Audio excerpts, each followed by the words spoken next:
사도신경으로 신앙 고백 드림으로 새벽 예배 시작합니다. 전능하사 천지를 만드신 하나님 아버지를 내가 믿사오며 그 외아들 우리 주 예수 그리스도를 믿사오니 이는 성령으로 잉태하사 동정녀 마리아에게 나시고 본디오 빌라도에게 고난을 받으사 십자가에 못 박혀 죽으시고 장사한 지 사흘 만에 죽은 자 가운데서 다시 살아나시며 하늘에 오르사 전능하신 하나님 우편에 앉아 계시다가 저리로서 산자와 죽은 자를 심판하러 오시리라.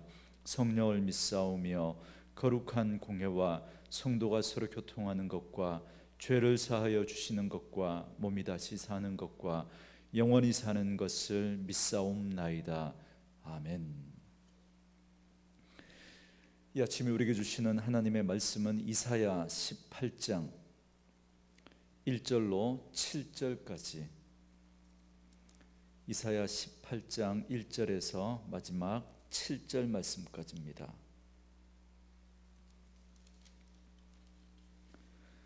우리 말씀 찾으셨으면 한 목소리로 같이 읽습니다. 슬프다 구스의 강 건너편 날개치는 소리 나는 땅이여, 갈대 배를 풀에 물에 띄우고 그 사자를 수로로 보내며 이르기를 민첩한 사절들아, 너희는 강들이 흘러 나누인 나라로 가되 장대하고 준수한 백성 곧 시초부터 두려움이 되며 강성하여 대적을 밟는 백성에게로 가라 하는도다. 세상의 모든 거민 지상에 사는 너희여, 산들 위에 기치를 세우거든 너희는 보고 나팔을 불거든 너희는 들을지어다.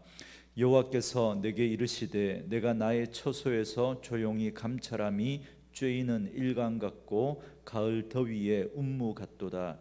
추수하기 전에 꽃이 떨어지고 포도가 맺혀 익어갈 때에 내가 낫으로 그 연한 가지를 베며 퍼진 가지를 찍어버려서 산의 독수리들과 땅의 들짐승들에게 던져 주리니 산의 독수리들이 그것으로 여름을 지내며 땅의 들짐승들이 다 그것으로 겨울을 지내리라 하셨음이라. 그때 강들이 흘러 나누인 나라에 장대하고 준수한 백성 곧 시초부터 두려움이 되며 강성하여 대적을 밟는 백성이 만군의 여호와께 드릴 예물을 가지고 만군의 여호와의 이름을 두신 곳 시온산에 이르리라. 아멘. 오늘은 함께 읽으신 이사야 18장 1절에서 7절 말씀을 중심으로 쬐이는 일강처럼 조용한 운무처럼 이라는 제목으로 잠시 은혜를 나누도록 하겠습니다. 여러분, 이사야 13장에서부터 23장까지는 이스라엘 주변의 10개 나라에 대한 심판과 경고의 말씀입니다. 그 중에 오늘 이사야 18장은 구수에 대한 하나님의 말씀입니다. 먼저 1절 말씀에 보시면 슬프다 구수의 강 건너편 날개치는 소리 나는 땅이여 그럽니다.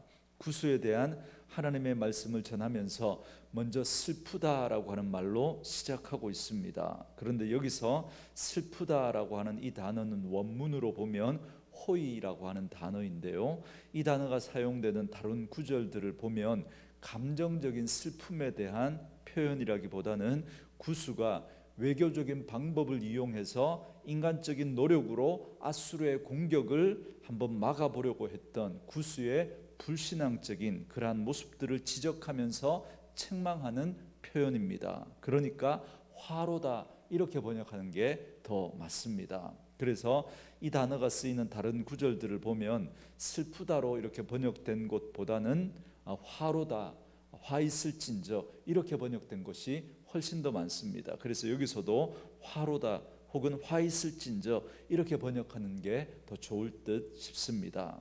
그리고 이어지는 이 구수의 강 건너편 날개치는 소리 나는 땅이여라고 하는 이 말은 이 나일강 상류 지역을 말합니다. 왜냐하면 이 구수라고 하는 이 나라가 애굽, 이집트 북쪽에 이 나일강 상류 지역에 위치한 나라였기 때문에 그렇습니다. 그래서 여기 구수의 강은 바로 나일강 상류를 말하는 겁니다. 그래서 오늘날 에티오피아, 수단, 소말리아 이런 지역들이 다 포함되는 그 지역을 지금 이 구스라고 하는 나라가 그 당시 점령하고 있었던 겁니다. 그리고 여기 날개치는 소리 나는 땅이여라고 하는 이 표현을 보니까 마치 곤충들이 날아다니는 걸 연상하는 그런 모습으로 이렇게 이미지 되어지지만, 사실은 상선들이, 그러니까 이렇게 물건을 사고 팔기 위해서 상선들이 분주하게 강을 따라 이렇게 오르내리는 그러한 것을 마치 벌레들이 날아다니는 그러한 모습으로 묘사를 하고 있는 겁니다. 이렇게 상선들이 많이 다니던 이 나일강, 이 강에 이 상업 말고 또 다른 목적으로 이렇게 다니는 배가 있었는데, 그게 어떤 배냐면 중요한 소식을 전하기 위해서 사절단이 이 강을 이용해서 이렇게 배를 타고 이동을 했습니다. 그래서 2절 말씀에 보면 갈대배를 물에 띄우고 그 사자를 수로로 보내며 이르기를 민첩한 사절들아 너희는 강들이 흘러 나누인 나라로 가되 장대하고 준수한 백성 곧 시초부터 두려움이 되며 강성하여 대적을 밟는 백성에게로 가라 하는도다 그럽니다. 그러니까 갈대로 만든 배를 타고 사절단을 나일강을 통해서 보내고 있다는 겁니다. 여러분, 여기서 갈대로 만든 배는 가볍고 빠른 배를 이야기합니다. 그러니까 신속하게 정보를 전달해야 하는 이 사신들이 이용하기에 가장 적합한 배가 바로 이 갈대로 만든 배입니다. 그런데 누가 누구에게 이 사절단을 보내고 있는 걸까요?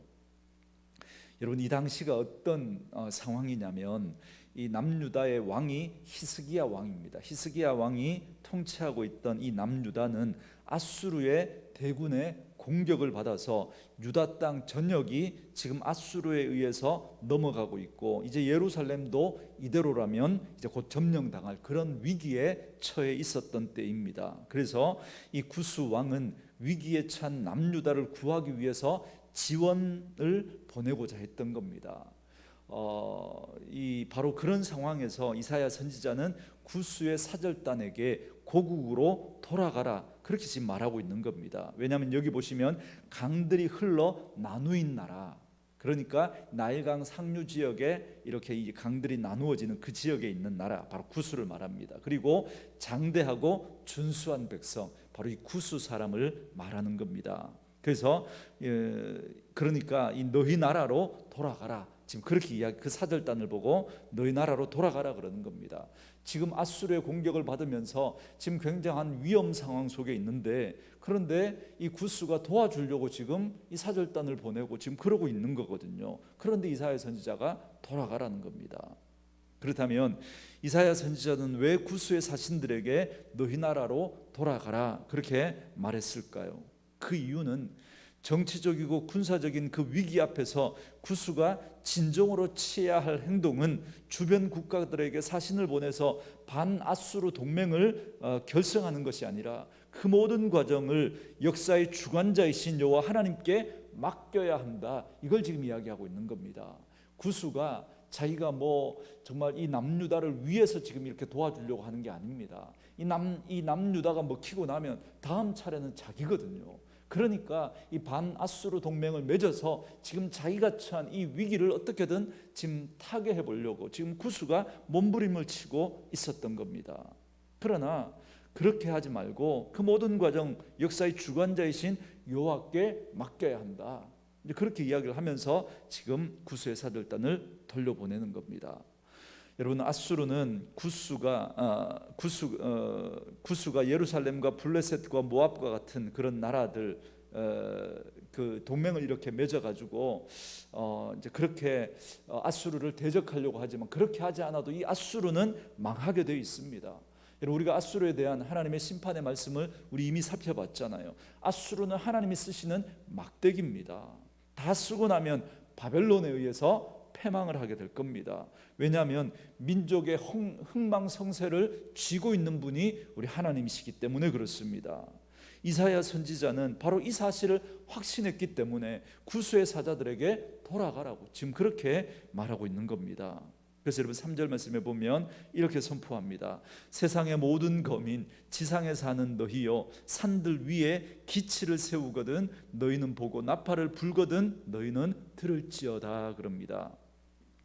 산들 위에 기치를 세운다, 이 깃발을 세운다는 말이거든요. 그리고 그렇게 깃발을 세우고 나팔을 분다는 건 전쟁에서 승리했다는 걸 말하는 겁니다. 그러니까 하나님으로 말미암은 승리를 모든 백성들이 그들의 눈과 귀로 친히 목도하게 될 것이다. 그렇게 지금 선포하고 있는 겁니다. 좀 더 구체적으로 말씀드리면 하나님으로 말미암아 이 아수르 군대가 패망하는 것을 세상의 모든 백성들이 분명히 보는 날이 반드시 이루게 될 것이다. 지금 그렇게 말씀하고 있는 겁니다. 사랑하는 성도 여러분, 거듭 말씀드리지만 하나님이 말씀하시면 그것은 현실입니다. 그래서 이사야 선지자는 반드시 그 말씀대로 될 것을 믿기 때문에 4절에서 이렇게 말씀합니다. 여호와께서 내게 이르시되 내가 나의 처소에서 조용히 감찰함이 쬐이는 일강 같고 가을 더위에 운무 같도다 그럽니다. 이게 무슨 말이냐면 3절에서 하나님으로 말미암은 승리를 모든 사람들이 보게 될 것이다 그렇게 말씀하셨잖아요. 그러니까 아수르로 인해서 지금 너희들이 반아수르 동맹을 맺는다고 사신들을 왔다 갔다 보내며 분주한데 그 모든 것들이 다 쓸모없다는 겁니다. 너희들은 그렇게 분주하게 움직인다고 네 뜻대로 그렇게 되는 게 아니다. 너희들이 그렇게 막 애를 쓴다고 하나님의 뜻을 돌이킬 수 있고 바꿀 수 있는 게 아니라는 거죠. 하나님이 말씀하셨기 때문에 반드시 그렇게 될 것입니다. 그래서 하나님께서 모든 상황을 조용히 내려다 보시겠다 이렇게 말씀하시는 거예요. 그리고 그렇게 조용히 내려다 보시는 그 모습을 자연 현상으로 비유해서 말씀하는 겁니다. 쬐이는 일강 같고 가을 더위에 운무 같다 이런 표현을 쓰고 있는 겁니다. 여러분 폭염 속에 떼약볕이 내려쬐이듯이 가을에 여러분 가을이라도 낮에는 굉장히 덥잖아요. 그러다가 밤에는 기온이 확 떨어집니다. 그러면 이 일교차 때문에 밤안개가 운무가 쫙 깔리는니다. 여러분 제가 이렇게 예전에 이게 그 시와에서 사역하면서 대부도 밤에 가 보니까 거기에 운무 내리는 게 여러분 장난이 아니더라고요. 그냥 막 몰려와요. 기온차 때문에.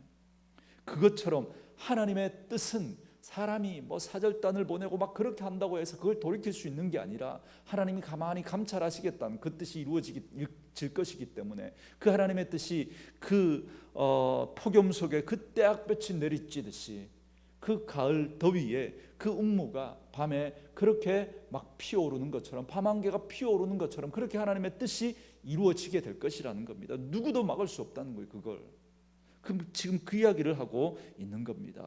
그래서 그 자연현상에 비유해서 하나님의 뜻은 반드시 이루어지고야 만다 그렇게 이야기하면서 하나님이 그걸 지금 지켜보고 계신다는 거죠. 조용히.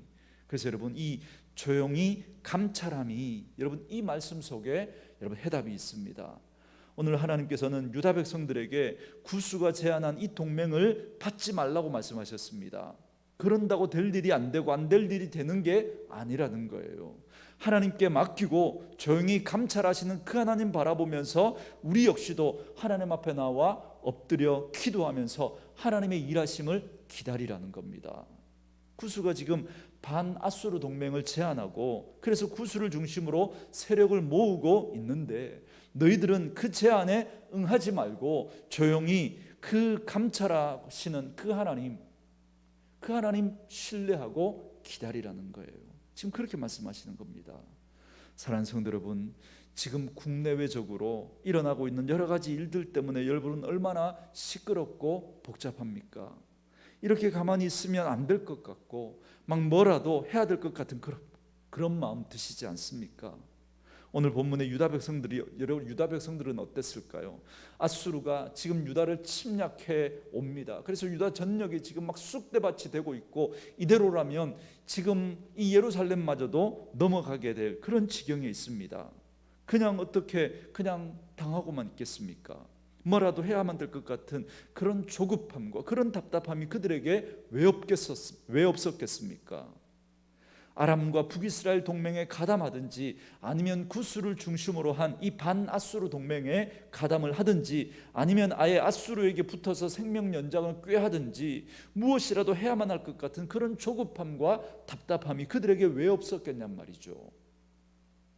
여러분 우리 역시도 일상을 살아가다가 보면 내가 뭐라도 해야 할 것 같은 그런 압박감을 받을 때가 있지 않습니까? 경제적으로 어려움을 당했을 때, 혹은 관계적으로 꼬여서 오해가 생기고, 혹은 없는 말로 나를 막 모함하려고 하고 공격해 올 때, 여러분 힘 있는 사람들 찾아가서 도움을 구하고 주변에 내 편이 되어줄 만한 그러한 사람들 이렇게 만들든지, 여러분 뭐라도 여러분 해야 될 것 같지 않습니까?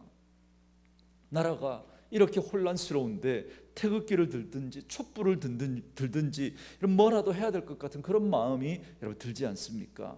오히려 가만히 있는 게 더 무책임하고 비겁한 모습처럼 여러분 그렇게 느껴지지 않습니까?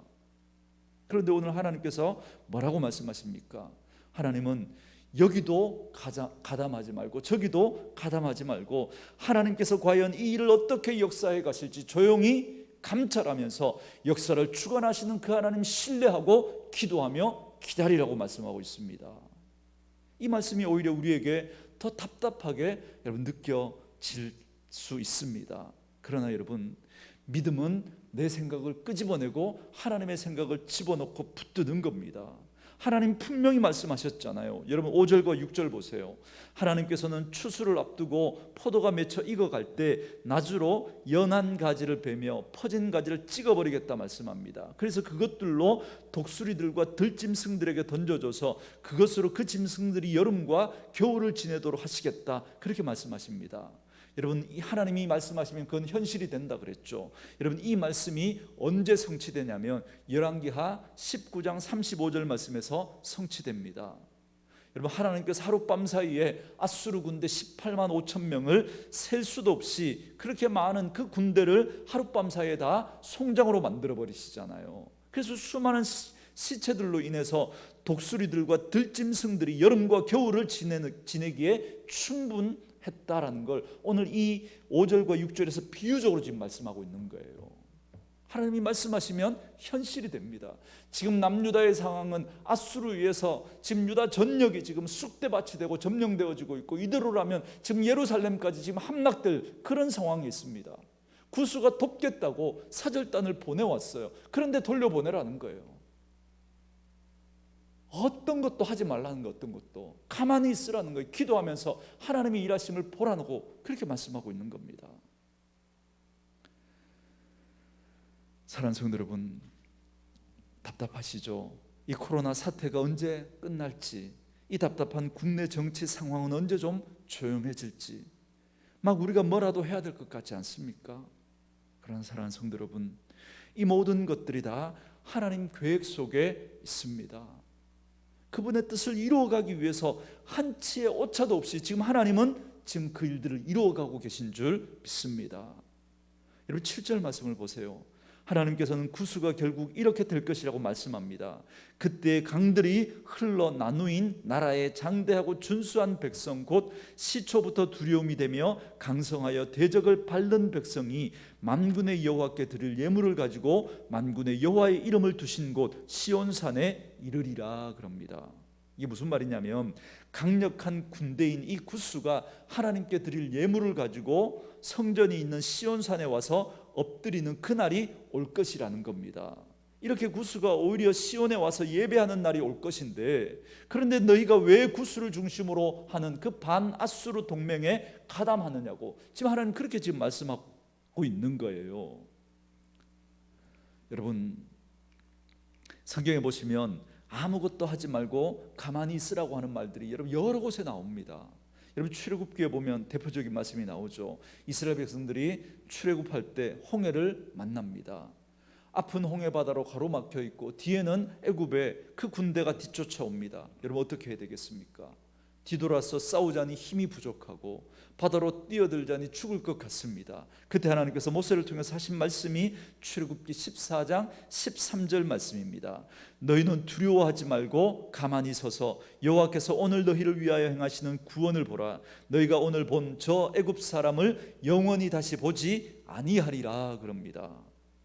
사랑하는 성도 여러분, 답답하고 혼란스러운 이때를 살아가는 우리에게 주시는 하나님의 말씀으로 받으시기 바랍니다.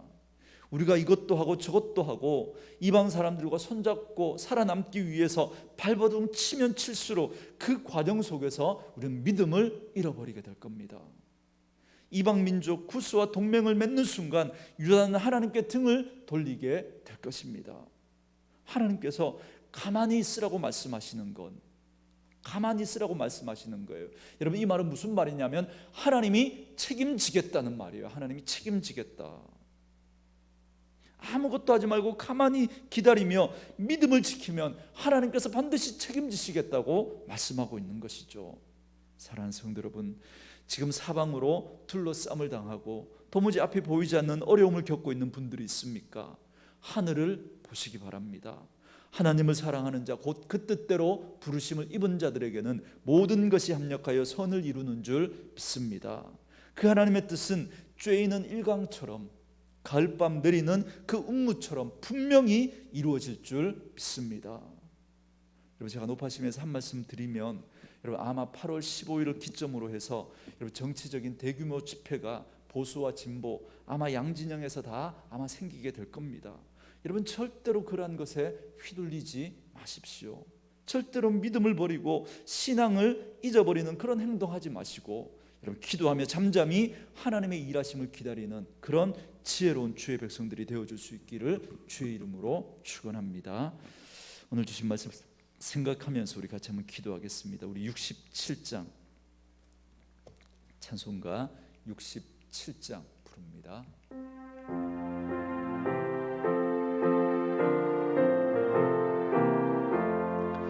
영광의 왕께 다 경배하며 그 크신 사랑 늘 찬송하라.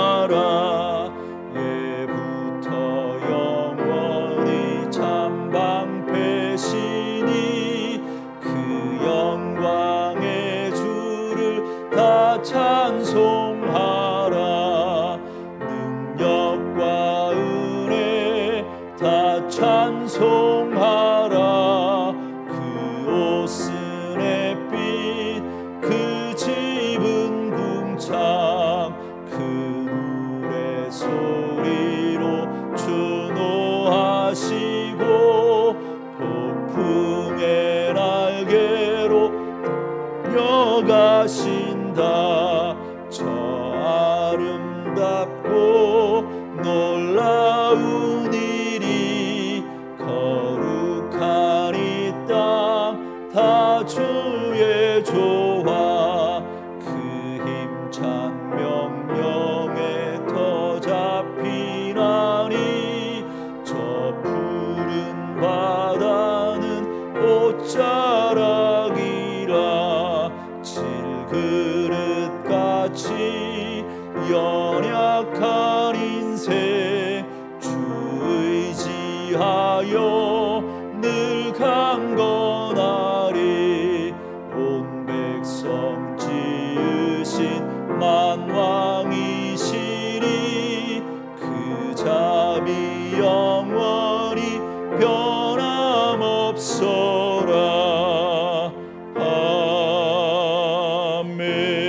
아멘.